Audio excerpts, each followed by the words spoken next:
Welcome to the PAPRAS Podcast, where we talk about anything and everything plastic surgery. I am Dr. Jean Chonko of the Philippine Association of Plastic, Reconstructive, and Aesthetic Surgeons, or PAPRAS.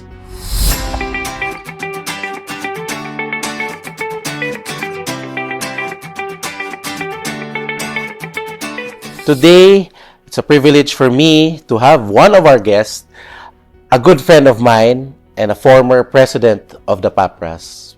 Let me introduce our guest, Dr. Benjamin Herbosa. Good morning, Good morning, my good partner. morning. Good morning. Hello, everyone. Yes. Just for everyone to know, we call each other partner kasi we've been through a lot of, during his leadership, I was the vice president and we have, traveled and promoted PAPRAS. But there's one thing that, Dr. Benjamin or Benny has done was to really bring PAPRAS in the international scene and recognition. So, what was the aim then? We needed to secure our position. We wanted that position out there because in as much as, of course, we had to secure our position here in the local scene, we wanted to make sure that we were part of the bigger picture, which is being part of the world. Plastic surgery is not just within the realm of the Philippines. It is much, much more out there, di ba? Yes. We were working on that together, and I was very happy that a lot of other people joined forces with us. And we were welcomed quite well and the response of the people out there really, they all wanted to be with us. Yeah, I think the good thing that you started and we are still continuing now was that you brought us there, international recognition. Tell me about, the travels that you've been through, the society, the prestigious international societies that you have introduced PAPRAS. Well, we started off first initially, of course, we needed to do it in the local scene, which is the Philippine College of Surgeons, which encompasses and umbrellas, quote unquote, all the different surgical specialties and societies. Then we said, why only expose ourselves here in the local scene? We needed to do much more because our members deserved much more. So we went to the International Society of Aesthetic Plastic Surgeons, to the American Society of Plastic Surgeons, to the IMCAS, right? Yes. And then to the Korean Society, to the Japanese Society. So we were really looking for every little corner out there in the world where we can be internationally recognized and accredited. I think that's the concept, the accreditation that went with it. Because they said, the talent of the Filipino is not only confined in the Philippines. It can be spread and it can be shared out there.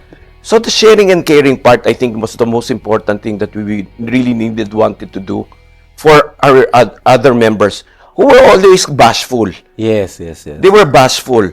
So we had to stick our necks, both our necks out for them. Yes.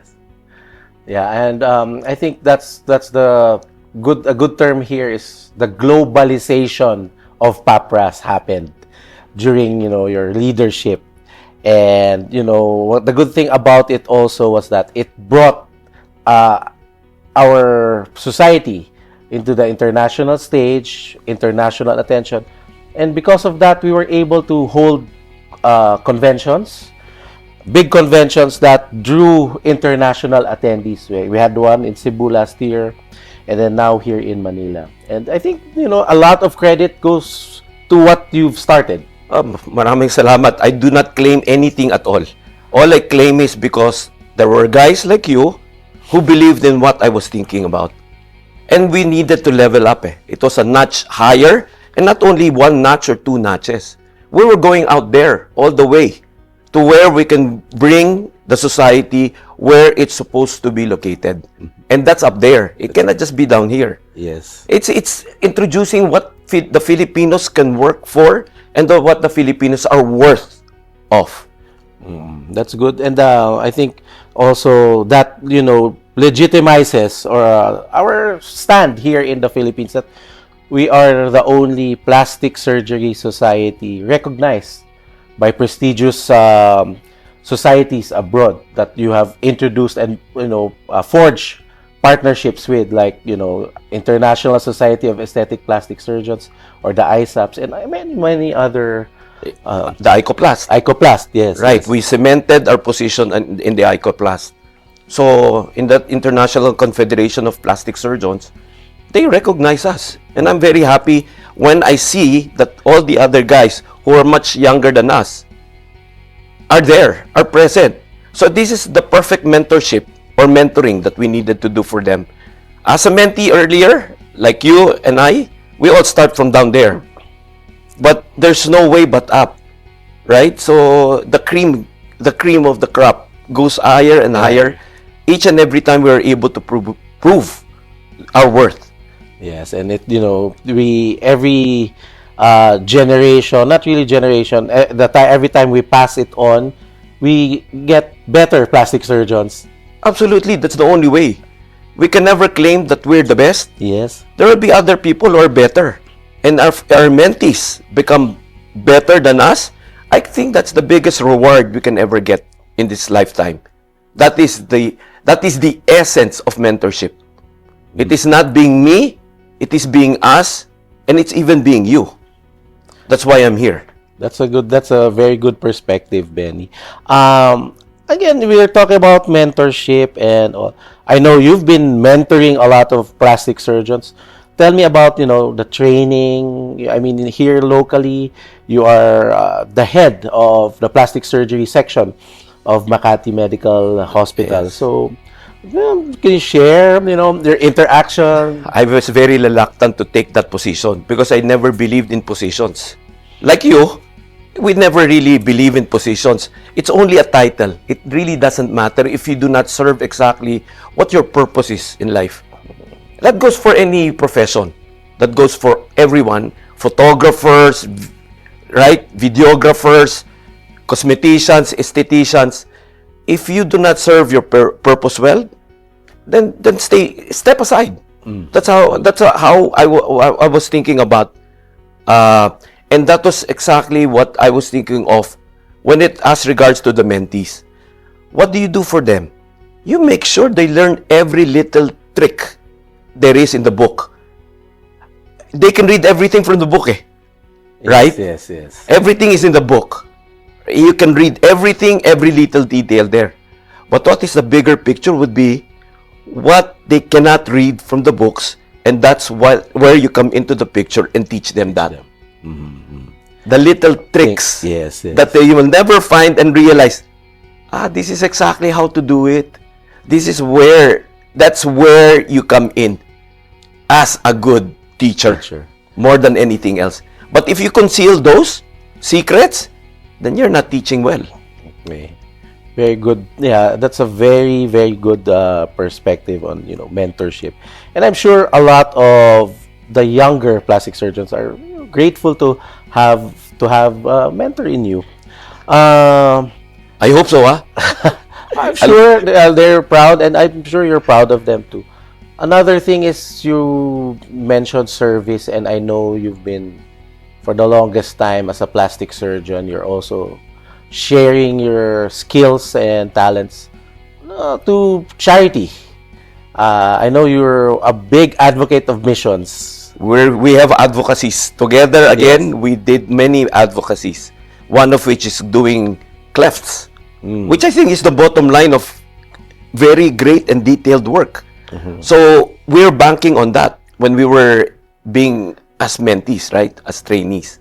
So when we ended up as trainers, we wanted to continue that thing about reaching some form of legacy in our lives. And for you to be able to help and take care of children, you're taking care of one child, that's per family.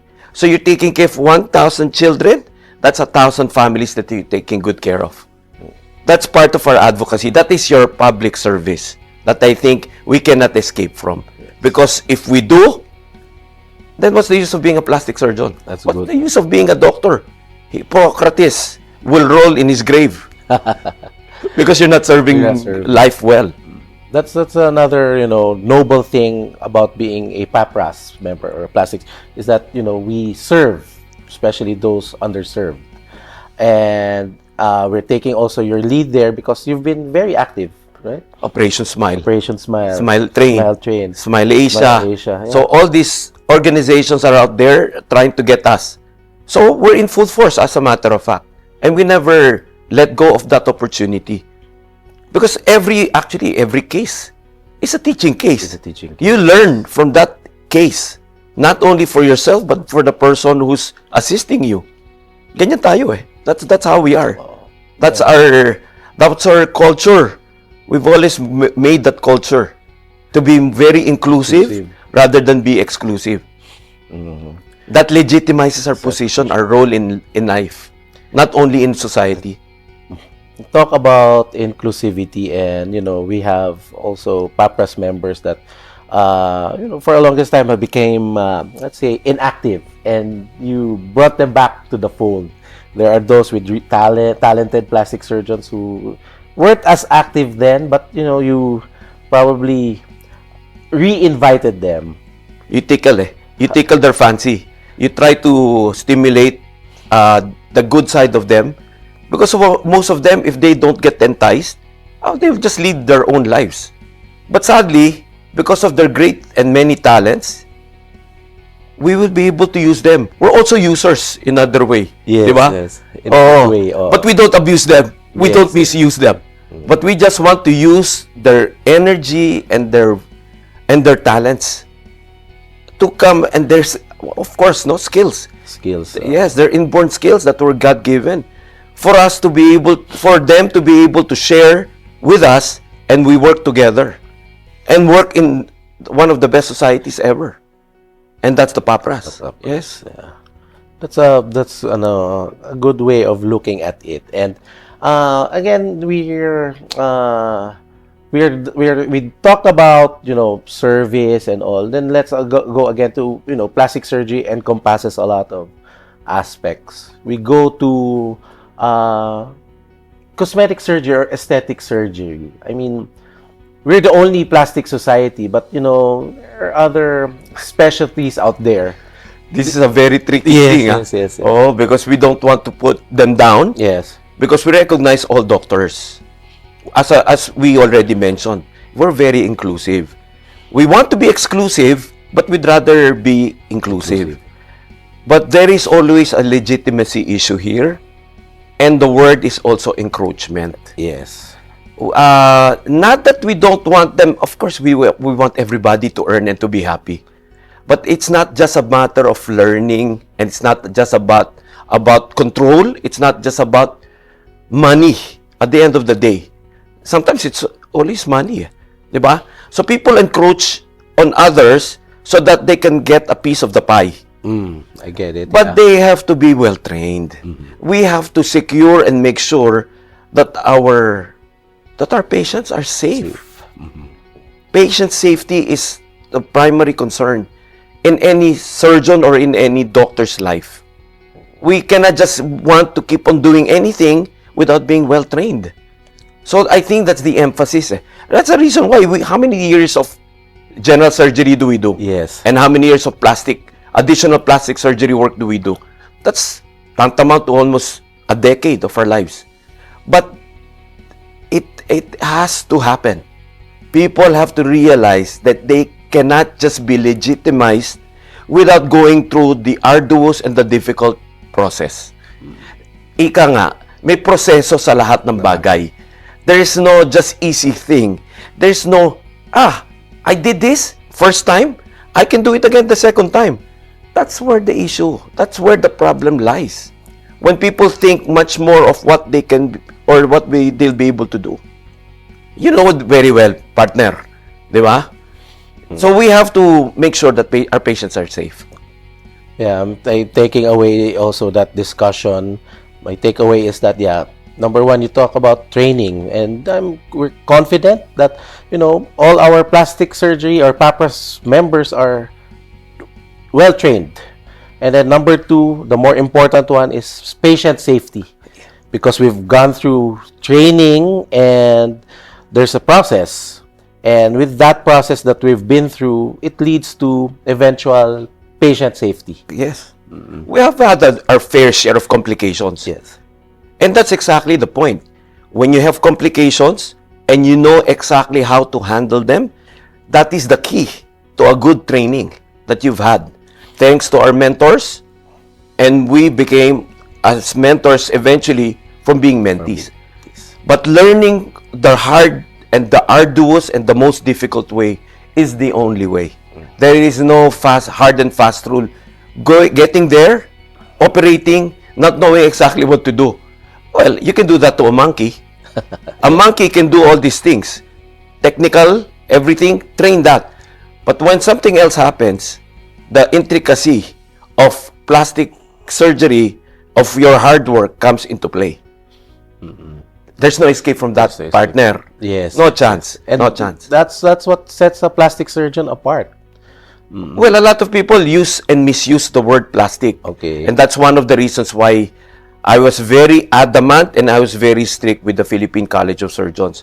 Because, in fairness to the other surgeons in the society, a lot of them are practicing out of their fields. Why? Maybe they want to earn more. That's no problem with us. It was never a problem. As I've said, money is not the problem or the issue. We want everyone to be happy. But when you step out of bounds, that's like in golf. Then you get penalized and you get punished for what you've done. At the end of the day, when that happens to your patients, poor patients, right? So you're given just one good chance to be able to perform well. And if you don't do it the first time, do it well the first time, that becomes a problem. Partner, di ba? We don't leave anything to chance. Yes. Wag. Not with our patients. That's true. Kaya dyan papasok, or that's where, proper and real training comes in. That's why when encroachment happens, Yes. that's what I did in the society. And I made sure that in the Philippine College of Surgeons, where the surgeons meet, we want to provide, this is where we come up with exclusivity. The word plastic needs to be just for plastic surgeons. It cannot be shared by any other specialty. Because that's what's happening right now. They're opening the field. You have oncoplastics. You have oculoplastics. Why do other people need to use or misuse the term plastic? What is the very purpose? Your guess is as good as mine. I have only one premise on that. But I am very strict about that simply because being a plastic surgeon entails or entitles a particular surgeon for one really big good cause, which is responsibility. Yeah. So that's not responsibility to money. Laging pera lang naman at the end of the day. You know what I'm talking about, Yes, partner? yes. It's actually has to be, you're true to your profession. Yes. Or true to your specialty. And that's what, plastic surgeons are. And yeah, we're happy that we have someone like you who really fought for that. I needed to do it It's stepping up. You cannot step down. So it's like 2 steps forward and never even 1 step back. We needed to make sure and ensure, because of our thinking of patient safety, that is part of our responsibility as doctors and as plastic surgeons, that we make sure that those who are practicing surgery and they think they're practicing plastic surgery are put in place. Yeah. But again, it's difficult to do that. It's Yeah. difficult, but we started and we're in the thick of battle, and we're still, it's still a little struggle there, but we've been heard, or we're being heard of now, and there's a loud voice to it as plastic surgeons or as PAPRAS. And No, but the mere fact that we are also entertaining them. yes. Some of them come and observe us on exactly what to do. That's a welcome for us, that they appreciate and they welcome what we're trying to do. So we're not trying to block them off. Yes. That's not the point. That's not the point. Yeah. Oh. It's just really being true to your specialty. Yes. We need to encourage people to also find out and know, right, that there are legitimate surgeons out there who can do this. Who can do this? Yes, and to be done properly. I'm not saying that we don't make mistakes. But if we do make mistakes, we don't have anyone else to do it but ourselves. Because we can answer for our mistakes. I'm not saying it's a mistake. Sometimes there are many, because our body is so dynamic. Dynamism of each and every person. And even if that's your twin brother or a twin sister, fraternal or identical, they react differently from surgery. And what happens? There is an untoward incident or an untoward result. But if that happens, there's only one doctor that they can go to. They just end up with you. Yes. And you fix the problem. Not unless they end up with somebody else who really do not know or wouldn't know what to do, then you end up looking for another surgeon. And that thing leads from one mistake to another mistake to another mistake. Plastic surgery is a specialty, and that's a good and a valid point or points that you have mentioned. We're wrapping up this very engaging conversation of ours. Any before I let you go, any parting words? You've said a lot, very meaningful words, but I would like to hear more. Yes. Before we end. And We just want to make sure that the society is secured. Why? Because if you have a legitimate society like what we have, we need to make sure that that society progresses on. There's always a process in life. So as you get to that scene or to that level, there is much more to do. So we want people to step up. Like during our recent conventions, we're asking everyone to step up, not just for us. We need this in unison. We want everyone to be a part of it. We cannot journey alone. So, in as much as what I'm saying are just mere words, I have to put this into action. And the action is, we have to come up with a speakers bureau. We want to get more people engaged with us. We want to make sure that even the older guys, of course, we always want to mention the older guys, the more senior members, to be part of that and to be more engaging and encouraging for the young blood. Our younglings, di ba? Parang ano to, Star Wars. Yes. Di ba? So, meron tayo yung mga Jedi. So, we have right. Yeah. So, we want the Jedis to not only be at that level.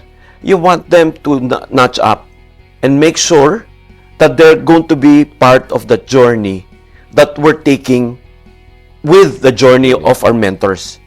And that's the only way, my friend. That is the only way. If people will be encouraged and they will see that their fruits of their labor really have already ripened. That's the way to do it.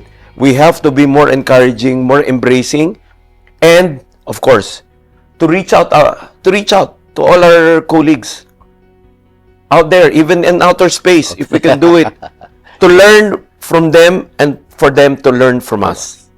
That's the engagement we would like to make sure of. So, before I end, I'd like to, thank you. There's a lot of words that were put into wisdom because of what we've been saying. And I think the PAPRAS is very fortunate to have someone like you, a staunch supporter, a very charitable doctor, and, one of the best mentors. So, thank you. I think you should not thank me. I think I should thank all of you for giving me the opportunity to be part of your lives, to be part of the society, and to be part of a bigger picture of what is in store or in lies, that lies for us. Salamat, partner. Salamat. And, diba? You've put PAPRAS we built the PAPRAS and gave us enough to have a strong foundation. We can, we're standing on our own and move on to bigger heights. We bank on that, my friend. Yes. And thank you so much for giving me the opportunity to express myself. Thank you. Again, thank you for viewing and listening to our podcast. Again, this is the PAPRAS Podcast, where we talk about anything and everything plastic surgery. Again, I'm Dr. Gene Chonko. Have a good day.